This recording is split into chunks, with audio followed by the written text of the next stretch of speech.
Mark chapter 4, verse 39 and 41. The book of Mark begins with Jesus healing and teaching. In chapter 1, people were bringing the ill and the demon-possessed to Jesus so that they could be healed. Jesus also cleansed a leper in chapter 2. He healed a paraplegic in 3. Then the controversy over the Sabbath healing in chapter 4. Also in chapter 4, the parable of the mustard seed.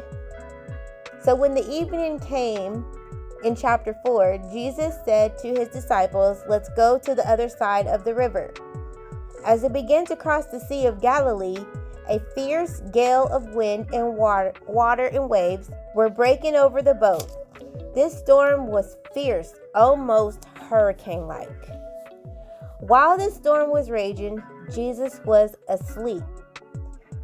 When you think about it, he must have been really exhausted from all of the healing and all of the teaching that he was doing, that a storm this rough did not wake him up.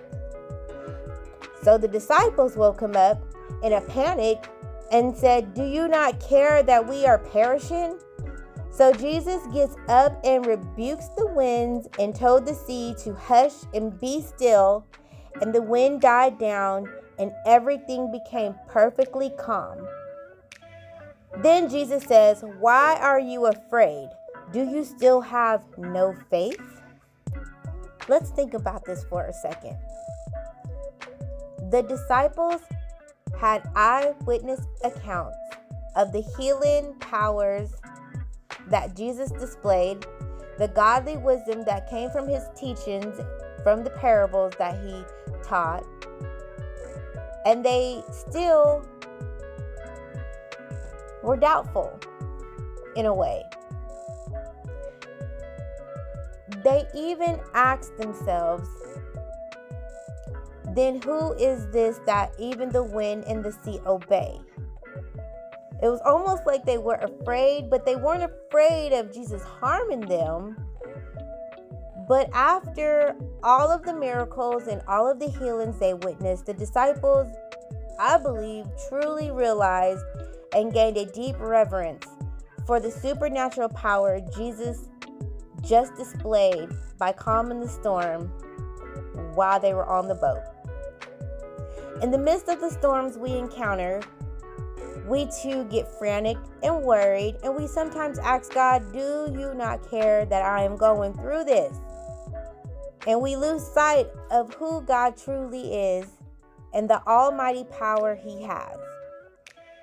Saints, do not forget what a mighty God we serve. The Lord is the same and is always true to his word. Seek the kingdom of God and all things shall be added. Don't forget who is sleeping on the boat when life storms comes up against you. Don't forget the same God who brought you out is the same God who will do it again. Be steadfast, be committed, be a willing servant.